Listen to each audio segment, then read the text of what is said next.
ठीक है, अब हम आ गए हैं इस पे एजेंट्स ऑफ पॉलिनेशन। अब हमने देख लिया कि जो पॉलिनेशन है वो किस तरह से होता है, या दो टाइप हम अभी डिस्कस कर चुके हैं, जिसमें हमने देखा कि बेसिक 3 टाइप्स हैं पॉलिनेशन के, autogamy, geitonogamy and xenogamy. Basic 3 types हैं। और अगर हम वैसे देखें तो 2 ही टाइप बनते हैं, that is self pollination and cross pollination. तो सेल्फ पॉलिनेशन तो अगर प्योर माने तो ऑटोगेमी है। क्रॉस पॉलिनेशन की बात करें तो उसमें 2 टाइप्स आ जाएंगे, गिटोनोगेमी एंड जीनोगेमी। अब हम बात करते हैं कि ट्रांसफर किस तरह से होगा। हमने देख लिया कि ट्रांसफर के वेज कौन कौन से हैं। अब ट्रांसफर कैसे होगा वो हम देखते हैं कि किस तरह से पोलन ग्रेन्स का ट्रांसफर किया जाएगा, कौन कौन से ऐसे एजेंट्स हैं जो पॉलिनेशन में हेल्प करेंगे। There are several ways by which flowers get pollinated. First one is abiotic agents that include water and air, wind for pollination. Abiotic agents किन्हें कहा जाता है, जिसमें आता है water और जिसको हम एयर और विंड कहते हैं। तो ये सबसे पहले हम ये देखेंगे कि इनके थ्रू कैसे होता है। तो सबसे पहले हम करेंगे वाटर की बात, कि बहुत सारे प्लांट्स, एक्वेटिक प्लांट्स हैं जिनमें जो पॉलिनेशन होता है वो वाटर के थ्रू होता है। काफी सारे प्लांट्स हैं जहाँ पे विंड के थ्रू होता है। तो सबसे पहले विंड के थ्रू देख लेते हैं। तो विंड के थ्रू जो पॉलिनेशन होता है that is known as anemophily. इसके लिए टर्म यूज की जाती है anemophily. It is the most common form of abiotic pollination. अब यहाँ पे आपने सबसे इंपॉर्टेंट याद रखना है कि जो विंड पॉलिनेटेड फ्लावर्स हैं वो कैसे होंगे, ये सबसे इंपॉर्टेंट है। कैरेक्टरिस्टिक्स, बेसिकली जो ये पॉइंट्स आपको दे रखे हैं, ये इनका हेडिंग बेसिकली क्या होता है, characteristics of wind pollinated flowers. Wind pollinated flowers कैसे होंगे, तो याद रखना यहाँ पे, the flower produce enormous amount of pollen.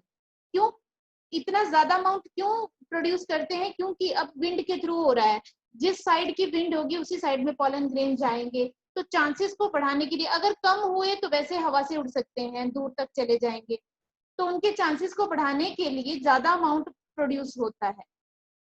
Second, the pollen grains are light and non sticky to be carried easily by wind currents. ये बहुत ही light होते हैं ताकि विंड इनको ले जाए, और स्टिकी नहीं होते कि रास्ते में कोई भी चीज उसके स्टिक कर जाएंगे, स्टिक नहीं करते ये, क्योंकि स्टिकी की रिक्वायरमेंट ही नहीं है, एयर के थ्रू ट्रांसफर होना है इनका। Next, plants possess well exposed stamen. Exposed, बिल्कुल ओपन दिखेंगे आपको स्टेमन ऐसे फ्लावर्स के। क्यों, क्योंकि अगर वो बिल्कुल एयर के उसमें होगा, ओपन होगा, तभी विंड के थ्रू उसके पोलन ग्रेन जो है आगे जा पाएंगे। अब आ जाता है next, plants have large feathery stigma to trap airborne pollen grains. तो क्या है, इनमें feathery stigma जो है होता है, feathery large काफी बड़ा और feathery, ताकि इतना बड़ा होगा ताकि एयर में से कोई भी पोलन ग्रेन जो आता होगा उसको वो कैच कर लेगा। अब आ जाता है wind pollinated flowers often have a single ovule in each ovary. हर एक ओवरी में सिर्फ एक ही ओव्यूल होगा। And numerous flowers packed into an inflorescence. बिल्कुल बंच में होते हैं, बंचेस में होते हैं सारे के सारे जो फ्लावर्स होते हैं, और एक ही ओव्यूल होगा एक ओवरी में। अब इसका क्या मीनिंग है, एक ओव्यूल होने से क्या फायदा होगा, क्योंकि बेटा ज्यादा ओव्यूल के लिए, फर्टिलाइज करने के लिए ज्यादा पोलन ग्रेन्स की रिक्वायरमेंट है, और विंड के थ्रू बहुत कम चांसेस हो जाते हैं पहुंचने के। तो एक अगर मतलब बहुत सारे, मान लो 8-10 पोलन ग्रेन वहां पहुंच गए, तो एक आधा तो पॉलिनेट कर ही देगा, जर्मिनेट कर ही जाएगा। तो इसलिए वहां पे सिर्फ एक सिंगल ओव्यूल ही होता है। अब इसमें एग्जांपल दिया आपको कॉर्न कोब का। Corn cob, the tassels are stigma and style which wave in the wind to trap pollen grain. अब मैं बताती हूँ आपको, यहाँ पे मान लो ये है मेज, आपने कॉर्न को देखा होगा, मेज का इस तरह से होता है, और आपने ये भी देखा होगा उसके यहाँ से हेयर लाइक स्ट्रक्चर्स बाहर निकले होते हैं। और जो मेज होता है उस वो कैसा प्लांट होता है, मोनोशियस, जिसमें एक ही प्लांट के ऊपर unisexual male and female flower present होते हैं। तो मेल फ्लावर होते हैं उसकी टिप पे, यहाँ पे होते हैं मेल फ्लावर, ठीक है। और फीमेल, ये जो आप भुट्टा कहते हैं पूरा, ये पूरी फीमेल फ्लावर की इन्फ्लोरेसेंस होती है। और जो बाहर ये हेयरी सिल्क लाइक स्ट्रक्चर जो बाहर निकलते हैं वो क्या होते हैं, बेसिकली वो है स्टिग्मा। वो आप उनको टच करके देखें तो वो स्टिकी होते हैं और काफी बड़े, तो इनको टासल्स कहते हैं। Tassels of corn cob are basically stigma and they are sticky to catch the pollen grains. तो याद रखना है stigma and style which wave in wind to trap pollen grain, तो बहुत ज्यादा होते हैं। अगर आज अभी आप कहीं पे जाके इसको भुट्टे को देखें तो आपने देखना कि यहाँ पे होते हैं, आगे हेयर लाइक स्ट्रक्चर्स होते हैं, तो उनको कहते हैं टासल्स। तो अब आ जाते हैं नेक्स्ट, विंड पॉलिनेशन। जो विंड पॉलिनेशन है वो किन में सबसे ज्यादा देखने को मिलता है? एक,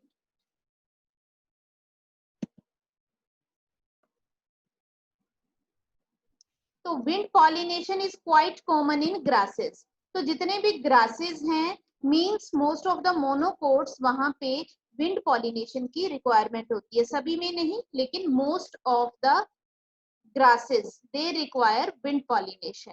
अब यहाँ तक तो था आपका विंड पॉलिनेशन का। अब हम मूव करते हैं नेक्स्ट वाटर पॉलिनेशन के लिए।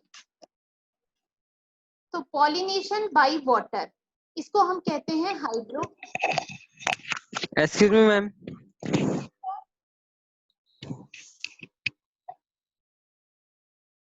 बताएं बेटा। मैम ये जो आपने ऊपर बताया कि ये बंचेस में होते हैं, तो ये कैरेक्टरिस्टिक फीचर है या फिर इसके अलावा भी हो सकता है? नहीं, ये ज्यादातर जैसे आप बंचेस में ही देखने को मिलेंगे, क्योंकि जब ये बंचेस में होते हैं तो एक ही प्लेस से बहुत सारे पोलन ग्रेन अराइज होते हैं और विंड के साथ लार्ज अमाउंट्स में वो मूव करेंगे। अगर ये एक एक फ्लावर अलग अलग जगह पे हुआ तो उससे कितना अमाउंट होगा पोलन ग्रेन का, कम होगा, और उसके विंड में डिस्पर्स होने के चांसेस ज्यादा बने रहेंगे। अगर वो बंचेस में होंगे तो बंचेस में जैसे ही एयर उनके पास से पास होगी तो बहुत ही ह्यूज अमाउंट में वो रिलीज होते हैं। Okay ma'am. ओके, ठीक है।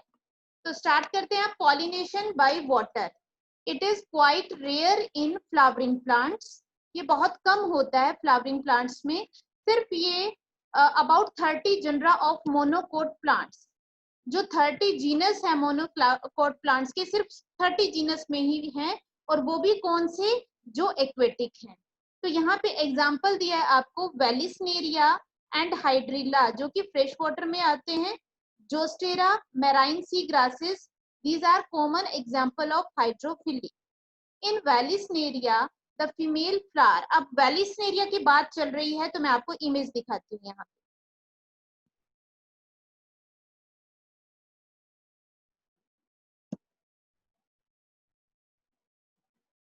यहाँ पे ये प्लांट है वेलिसनेरिया का, ये वाटर लेवल है यहाँ तक। तो इस प्लांट में आप क्या देख रहे हैं, जो स्टेमिनेट फ्लावर्स हैं वो यहाँ पे हैं।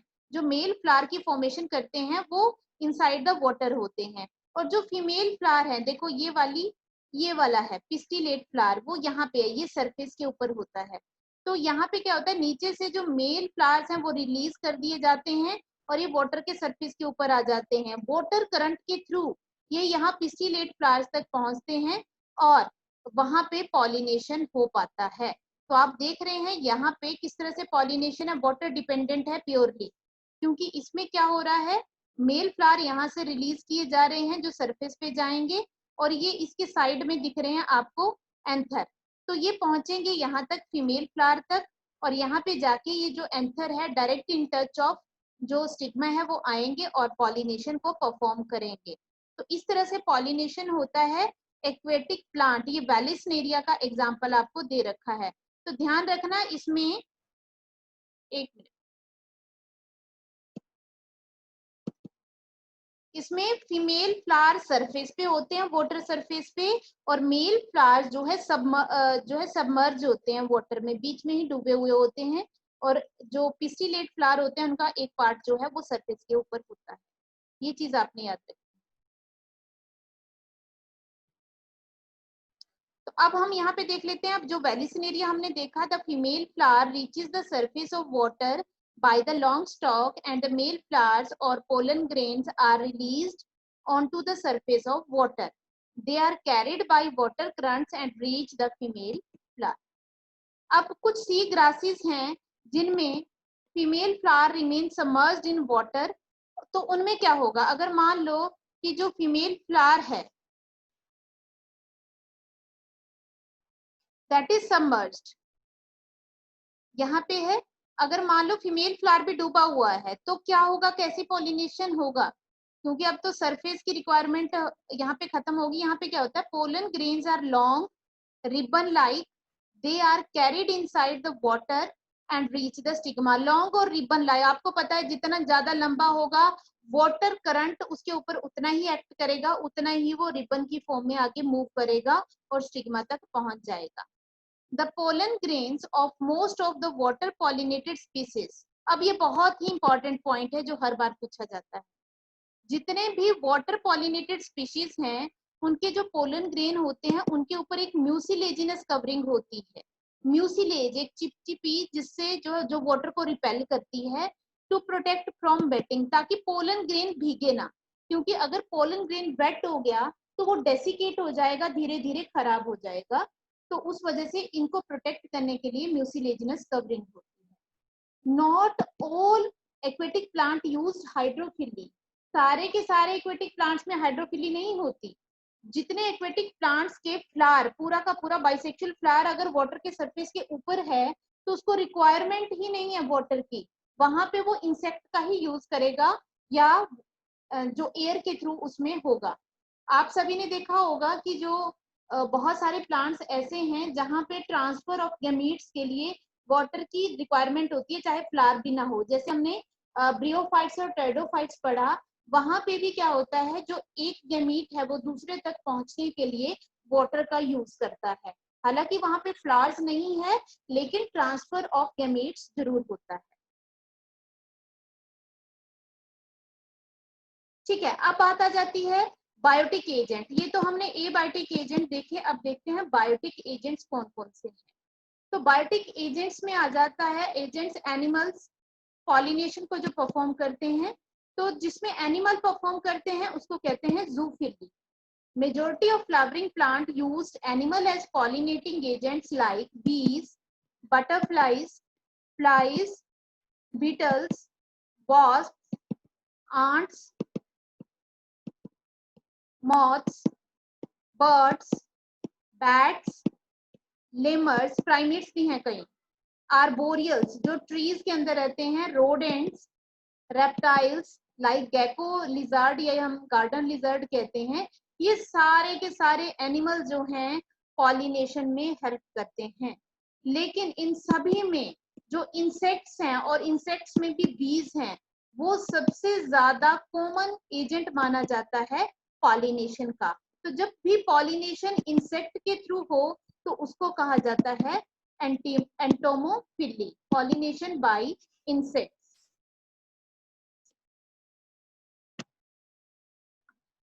अब देखेंगे often flowers of animal pollinated plants are. अब यहाँ पे क्या होगा, अब जो भी एनिमल पॉलिनेटेड फ्लावर्स या प्लांट्स होंगे वो अडेप्टेड होते हैं एनिमल के अकॉर्डिंग, जिस तरह का एनिमल उसका पॉलिनेशन करेगा उसी के तरह होंगे। इसी के अकॉर्डिंग हमने क्या बताया है, कौन सा एनिमल कर रहा है उसके अकॉर्डिंग हमने 3 टाइप बना दिए, ऑर्निथोफिली, चिरोटिरोफिली एंड एंटोमोफिली। ऑर्निथो जो बर्ड्स के थ्रू पॉलिनेशन परफॉर्म होता है, तो बिगोनिया, जो बिग्नोनिया इसमें एग्जांपल है, ये है चिरो, यहाँ पी साइलेंट है, चिरोटिरोफिली, तो ये बैट्स के थ्रू, जो बैट्स पॉलिनेट करती हैं। तो यहाँ पे आपको एग्जांपल आपको दे रखा है, गेशिया पिनेटा। एंटोमोफिली जिनको इंसेक्ट पॉलिनेट करते हैं, तो सबसे कॉमन टाइप का, सबसे ज्यादा जो पॉलिनेशन होता है वो एंटोमोफिली के थ्रू होता है। तो सेस्ट्रम नॉक्चर्नम जो है इसका एग्जाम्पल है। अब देख लेते हैं कि जो फ्लावर्स, जिन फ्लावर्स को इंसेक्ट पॉलिनेट करते हैं वो कैसे होंगे। आप सभी को भी पता ही होगा, फिर भी आप ये यहाँ बताती हूँ आपको। Flowers are large, colourful, fragrant and rich in nectar, ये सबसे मेन चीज है। क्योंकि जिसके लिए वो इंसेक्ट उसके पास आएगा। कलरफुल होगा तो अट्रैक्ट होगा, फ्रेग्रेंट होगा फिर भी अट्रैक्शन। अब फ्रेग्रेंस कहाँ पे काम करेगी? फ्रेग्रेंस सिर्फ नाइट पॉलिनेटिंग फ्लावर्स में काम करती है, वहां पे कलर काम नहीं करेगा, ध्यान रखेंगे। जो भी नाइट ब्लूमिंग फ्लावर्स होते हैं, नाइट को ब्लूम करते हैं, वहां पे पेटल्स जो है कलरफुल नहीं होती हैं या सेपल्स कलरफुल नहीं होती हैं, क्योंकि वहां पे जो मेन मेथड है जिसके थ्रू वो अट्रैक्ट करेंगे वो कलर तो रात को दिखाई ही नहीं देगा इंसेक्ट को, तो वहां पे क्या काम करेगा? Fragrance. So nectar and pollen grain are usual floral rewards for insect. अब कोई इंसेक्ट भाई किसी फ्लावर का पॉलिनेशन कर रहा है तो उसको क्या मिल रहा है? तो वहां से उसको नेक्टार मिलता है और पोलन ग्रेन्स भी मिलते हैं। ऐसा नहीं है बहुत ज्यादा खा लेते हैं, बहुत ही कम अमाउंट में यूज करते हैं पोलन ग्रेन्स का, लेकिन उनको ये एज ए रिवार्ड मिलते हैं। Small flowers form inflorescence to make them visible. अब यहाँ पे भी बंचेस होते हैं, यहाँ पे बड़े फ्लावर्स होते हैं, अगर वो बड़े हैं तब तो एक एक भी दूर से दिखाई दे जाएगा, अगर मान लो वो स्मॉल है तो वो बंच में होंगे, जिसकी वजह से वो दूर से इंसेक्ट को नजर आ जाएंगे। The flowers pollinated by flies and beetles secrete foul odors to attract animals. जो फ्लाइज हैं, बीटल्स हैं, वो तो फाउल ऑर्डर ही करते हैं क्योंकि उसी से ये अट्रैक्ट होते हैं। फ्लाइज भी फाउल ऑर्डर के पास जाते हैं और beetles. The pollen grains are generally, अब यहाँ पे इंपॉर्टेंट पॉइंट है ये स्टिकी, यहाँ पे स्टिकी होंगे, क्योंकि अगर ये स्टिकी नहीं होंगे तो ये इंसेक्ट के विंग्स या लेग्स कहीं पे भी स्टिक नहीं होंगे, चिपकेंगे नहीं। तो पॉलिनेटर की बॉडी के साथ स्टिक होने के लिए इनका स्टिकी होना जरूरी है। Some plants provide safe places as floral reward to lay eggs. ये भी बहुत इंपॉर्टेंट है कि कुछ फ्लावर्स क्या बेनिफिट देते हैं उसके पॉलिनेटर को, वहां पे उसको एग ले करने का प्लेस प्रोवाइड करते हैं। जैसे कि यहाँ पे आपको बताती हूँ, एक प्लांट है अमोर्फोफेलस। तो ये क्या है? सबसे बड़ा फ्लावर होता है 6 फीट अराउंड। तो यहाँ पे क्या होता है, इस प्लांट में जो इसका पॉलिनेटर है, क्योंकि इसका जो स्पेस होता है ओवरी के पास वो काफी बड़ा होता है वहां पे, तो वहां पे पॉलिनेटर आके अपने एग ले कर देता है और जब वहां से वो जाएगा तो वो पॉलिनेशन परफॉर्म कर देगा।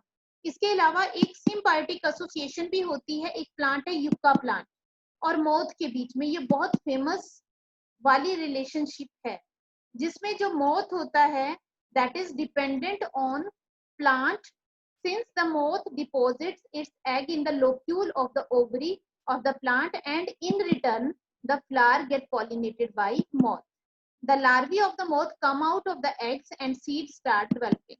तो यहाँ पे भी ये अपने क्या करता है, एग्स को ले कर देता है मोथ जो है ओवरी के अंदर, क्योंकि इसमें होलो होती है, स्टाइल होलो होगी तो ओवरी तक चला जाता है और वहां पे जो स्पेस होता है लोक्यूल जिसको कहते हैं, वहां पे ये अपने एग्स लेकर देता है। जब निकलेगा तो वहां से, क्योंकि आएगा, वहां से निकलते टाइम इसके जो एंथर जर्म से टच होके ये पोलन ग्रेन जो है वहां से पास ऑन कर देगा टू द नेक्स्ट प्लांट।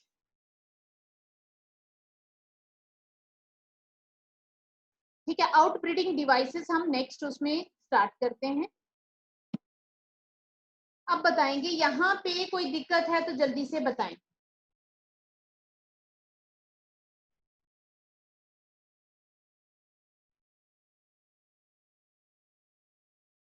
जल्दी बताएं कि अगर किसी को कोई पॉइंट समझ में नहीं आया है तो वो बता सकता है।